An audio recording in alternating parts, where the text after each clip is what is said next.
মরে গেছেন আর লই যাইতেন আর না আম্মু মারুন না আম্মু। কথায় আছে মায়ের মতন আপন কেউই হয় না, আর মায়ের স্থান কেউ দখল করতে পারে না।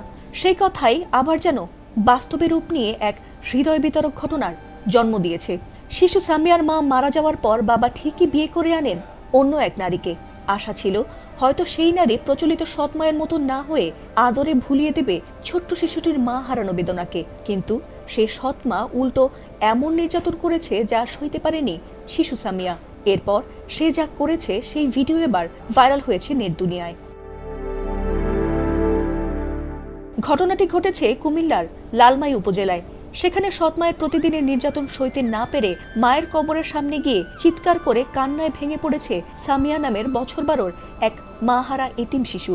আর সেই হৃদয় বিতারক ভিডিও দ্রুতই ছড়িয়ে পড়ে সামাজিক মাধ্যমগুলোতে। কুমিল্লা নিউজ নামের একটি ফেসবুক পেজে প্রকাশিত ভিডিওতে দেখা গেছে মেয়েটি মায়ের কবরের পাশে বসে কাঁদছে এবং অসহায়ভাবে বলছে, আপনি কোথায়, আমাকে কেন রেখে গেলেন, আমাকেও আপনার কাছে নিয়ে যান। ভিডিওটি ভাইরাল হওয়ার পর অসংখ্য নেটিজেন ভিডিওটি শেয়ার করেছেন এবং মেয়েটিকে খুঁজে বের করে সাহায্যের হাত বাড়িয়ে দিতে চেয়েছেন।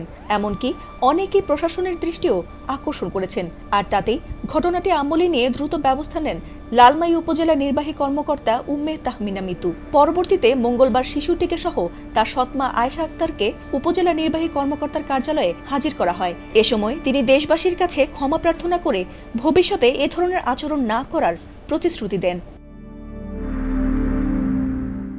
এ নিয়ে ইউএনও উম্মে তাহমিনা বলেন, শিশুটির সৎমা আয়েশা আক্তারকে 1 মাসের জন্য সতর্কতামূলক সময় দেওয়া হয়েছে। এ সময়ের মধ্যে যদি পুনরায় এমন কোনো অভিযোগ পাওয়া যায় তাহলে তার বিরুদ্ধে আইনানুগ ব্যবস্থা গ্রহণ করা হবে। প্রশাসনের এমন দ্রুত পদক্ষেপে সন্তুষ্ট হয়েছেন স্থানীয়রা। একই সঙ্গে শিশুটির নিরাপত্তা ও সুরক্ষা নিশ্চিত করতে সংশ্লিষ্ট কর্তৃপক্ষের ধারাবাহিক নজরদারির দাবিও জানিয়েছেন এলাকাবাসী।